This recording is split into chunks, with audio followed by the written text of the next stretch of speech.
Hi everyone, this is Narsama. आज की video में हम फ्यूचर एंड ऑप्शंस के बारे में बात करेंगे। सो चलिए वीडियो शुरू करते हैं। पहले समझते हैं फ्यूचर एंड ऑप्शन है क्या। फ्यूचर एंड ऑप्शन की अपनी कोई वैल्यू नहीं है, इट्स ए डेरिवेटिव। डेरिवेटिव मतलब कि उसकी जो वैल्यू है वो अंडरलाइन एसेट जिसको वो अंडरलाइन कर रहा है, जिसके रिलेटेड है, उससे उसकी वैल्यू ड्राइव हो रही है। अगर आप स्टॉक का फ्यूचर या ऑप्शन में काम कर रहे हैं तो उसकी जो वैल्यू है वो स्टॉक से ड्राइव हो रही है। अगर आप इंडेक्स में काम कर रहे हैं तो उसकी इंडेक्स से वैल्यू ड्राइव हो रही है।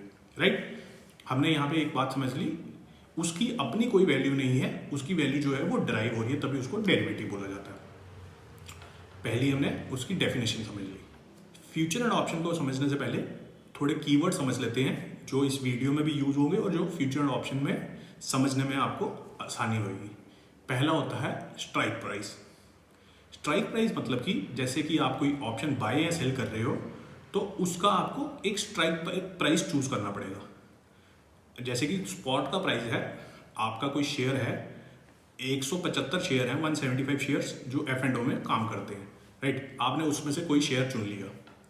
फॉर एग्जाम्पल ले लीजिए L&T फाइनेंस होल्डिंग, मैं एग्जाम्पल के लिए ले लिया ये। तो उसका आज स्पॉट का प्राइस है शेयर का 82.5।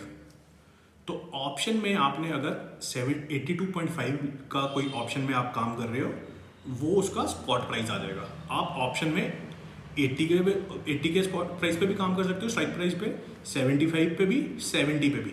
ऑन द अपर साइड आप 85, 90, 95, 100 पे भी काम कर सकते हो। आपको स्पॉट प्राइस या स्ट्राइक प्राइस एक चूज करना है। राइट, आप जितना शेयर प्राइस के स्पॉट प्राइस के पास आओगे उतना प्रीमियम आपको ज़्यादा मिलेगा।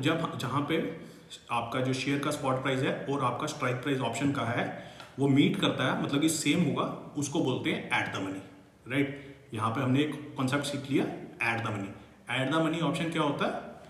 जिसका शेयर प्राइस और जिसका ऑप्शन का स्ट्राइक प्राइस सेम है, उसको बोलते हैं एट द मनी। वैसे इन द मनी कौन सा है वो डिपेंड करेगा आप कॉल में काम कर रहे हो या पुट में काम कर रहे हो। राइट, उसके लिए चेंज होगा, उसको भी समझेंगे और आउट ऑफ द मनी को भी समझेंगे। यहाँ पे हमने समझ लिया स्ट्राइक प्राइस को। अब समझते हैं अगर आप किसी भी शेयर में F&O में काम कर रहे हो, आप 3 सीरीज में काम कर सकते हो। एक जो करंट मंथ, उसके next month, next to next month, मतलब कि 3 मंथ, आगे के 3 मंथ में आप काम कर सकते हो। जैसे कि अभी दिसंबर चल रहा है तो आप दिसंबर की सीरीज में भी काम कर सकते हो F&O में, जैन में काम कर सकते हो और फेब में काम कर सकते हो। राइट, तो दिसंबर की सीरीज में टाइम वैल्यू कम मिलेगी आपको, इंट्रिंसिक वैल्यू ज़्यादा होगी, मतलब कि जो आपका ऑप्शन का प्रीमियम होगा वो कम होगा क्योंकि उसमें टाइम वैल्यू एडेड नहीं होगी। उसको बोलते हैं अल्फा बीटा गामा इफेक्ट होते हैं, जो वो उसमें कम होगा टाइम इफेक्ट का। राइट, आप नेक्स्ट मंथ में काम करोगे, सेम स्ट्राइक प्राइस के लिए आप नेक्स्ट मंथ की सीरीज में काम कर रहे हो, आपको प्रीमियम ज़्यादा मिल जाएगा क्योंकि उसमें टाइम वैल्यू भी एडेड होगी। राइट, बट उसमें लिक्विडिटी कम होगी। यहाँ पे हमने 2 चीज़ें सीख ली, एक स्ट्राइक प्राइस, दूसरा है आपका कौन से मंथ की सीरीज है। कोई भी आप ऑप्शन देखोगे उसमें पहले या तो आप इंडेक्स में काम कर रहे हो तो इंडेक्स लिखा होगा निफ्टी 50, उसके बाद लिखा होगा आपकी कौन सी सीरीज है, फिर आपका स्ट्राइक प्राइस आएगा, फिर आएगा पुट, PE या CE, कॉल। पुट और कॉल को यहाँ पे समझ लेते हैं आप। पुट क्या है? Put is a right to sell. आप राइट है, ऑब्लिगेशन नहीं। राइट, अगर आप पुट को बाय कर रहे हो, आपके पास एक राइट है, आप उसको उस स्ट्राइक प्राइस पे उस मंथ की सीरीज में सेल कर सकते हो। वैसे ही कॉल है, call is a right not an obligation to buy. अब पुट और कॉल भी पता लग गया हमें। अब at the money, in the money, out of the money की बात कर लेते हैं। यहाँ पे मैं सेलर के पॉइंट ऑफ व्यू से बात करता हूँ। अगर आप पुट सेलर हैं तो हमने L&T फाइनेंस होल्डिंग लिया, उसका अभी स्पॉट का प्राइस है, शेयर का प्राइस 80 पॉइंट समथिंग। राइट, तो एट द मनी ऑप्शन कौन सा हो गया? आप अगर इस मंथ की सीरीज है L&T दिसंबर 80 पुट PE, वो होगी eight the money. Right, call के लिए भी वही एट द मनी होगी। एट द मनी दोनों पुट और कॉल के लिए सेम। अब मेरे को पुट की बात कर रहा हूँ। पुट में अगर मैं सेल कर रहा हूँ तो मेरी इन द मनी क्या होगी? 80 पे अगर मैं पुट को सेल कर रहा हूँ मतलब कि मैं लॉन्ग कर रहा हूँ। राइट, मेरे पैसे कब बनेंगे? जब उसका प्रीमियम कम होता जाएगा। मैंने सेल किया है पुट, तो मेरे को अगर पैसे कमाने हैं, उस पुट का प्रीमियम डाउन जाता जाएगा तो मुझे पैसे बनेंगे। राइट। जिसने बाय किया उसके पैसे कब बनेंगे?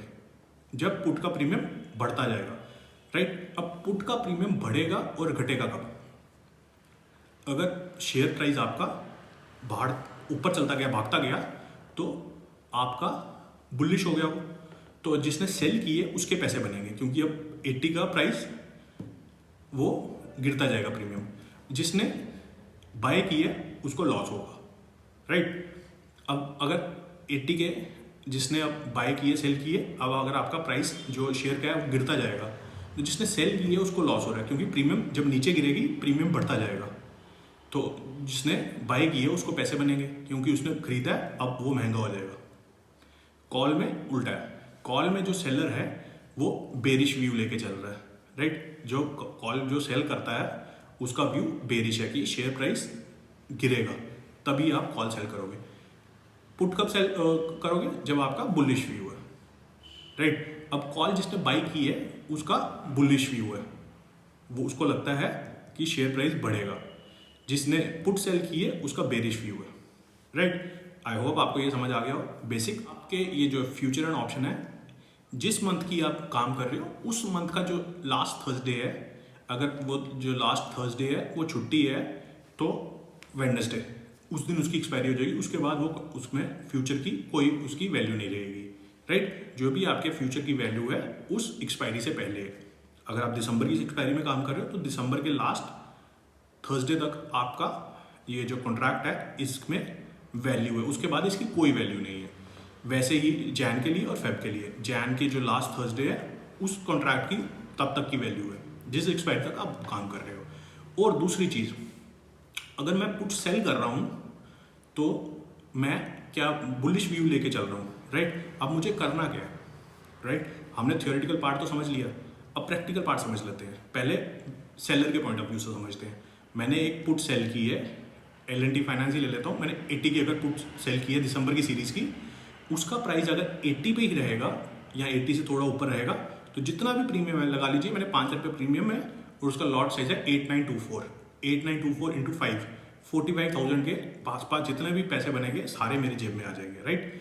अगर उसका 80 से ऊपर का शेयर प्राइस रहा, अगर 80 के नीचे चला गया तब भी पैसे मेरे पास ही रहेंगे। तब मेरे पास दो ऑप्शन हैं, या तो मैं उसको स्क्वायर ऑफ कर सकता हूँ, मतलब कि मैंने सेल किया उसको बाय कर दूंगा। बाय पे अगर शेयर प्राइस नीचे गिर जाएगा तो उसका प्रीमियम बढ़ जाएगा, तो मुझे लॉस होगा डिपेंडिंग ऑन कितना नीचे गिरता है, राइट। जैसे जैसे वो सीरीज के पास आएगा उसमें टाइम वैल्यू निकल जाएगी, इंट्रिंसिक वैल्यू आ जाएगी। वो कितना नीचे गिरेगा उतना मेरे को फिर पैसे उसमें देने पड़ेंगे, राइट। दूसरा ऑप्शन है, मैं अगर पैसे नहीं देना चाहता, लॉस नहीं बुक करना चाहता, तो मैं लॉस अपनी बुक्स में ला सकता हूँ, बट प्रॉफिट आ जाएगा, अनरियलाइज्ड आ जाएगा। मैंने 80 की बुक पुट सेल की है तो राइट, उसका मतलब क्या हुआ, स्ट्राइक प्राइस 80 के नीचे आ गया तो मेरे को डिलीवरी लेनी है 8924 शेयर्स की, राइट।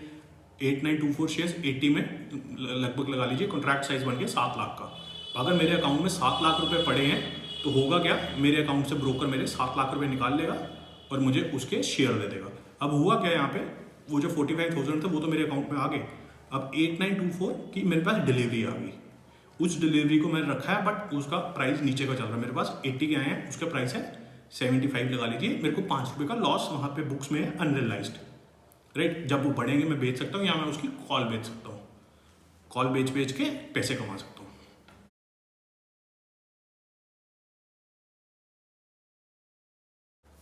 अब समझ लेते हैं फ्यूचर को। फ्यूचर भी वैसे ही है, फ्यूचर में भी आपका जो प्राइस है और आपकी एक्सपायरी है, राइट। फ्यूचर को जो बाय करता है वो बुलिश है, उसको लगता है कि प्राइस ऊपर जाएगा, अगर प्राइस ऊपर जाएगा वो पैसे बनाएगा। जो सेल करता है वो बेरिश है, वो जो अगर प्राइस नीचे जाएगा वो तब पैसे कमाएगा, राइट। उसकी भी एक एक्सपायरी होती है दिसंबर की, जनवरी की, फरवरी की लास्ट, वैसे ही वो एक्सपायर हो जाता है। अब हम समझते हैं हमें फ्यूचर और ऑप्शन में कब काम करना चाहिए। फ्यूचर और ऑप्शन में यही बड़ा फर्क है, फ्यूचर में अगर मूव होगी किसी भी साइड, अगर आपका व्यू सही है, आपने बेरिश व्यू लिया और स्टॉक नीचे की तरफ गिरता है तभी पैसे बनाओगे। अगर आपने बुलिश व्यू लिया अगर स्टॉक ऊपर की तरफ बढ़ता है तभी आप पैसे बनाओगे। ऑप्शन में अगर प्राइस वहीं घूमते रहे, जो स्ट्राइक प्राइस है उधर भी घूमते रहे, आप तब भी पैसे कमाओगे। ये आपके लिए एक टिप है। अगर आपको लगता है कोई शेयर या इंडेक्स एक रेंज बाउंड है तो आप उसमें ऑप्शन में काम कर सकते हैं। अगर आपको लगता है ऊपर की तरफ ज़्यादा जाएगा या नीचे की तरफ जाएगा, तब आपको फ्यूचर में काम करना चाहिए। I hope you like the video. अगर वीडियो अच्छी लगी है लाइक कीजिए, अपने फ्रेंड्स के साथ शेयर कीजिए and do subscribe to my channel.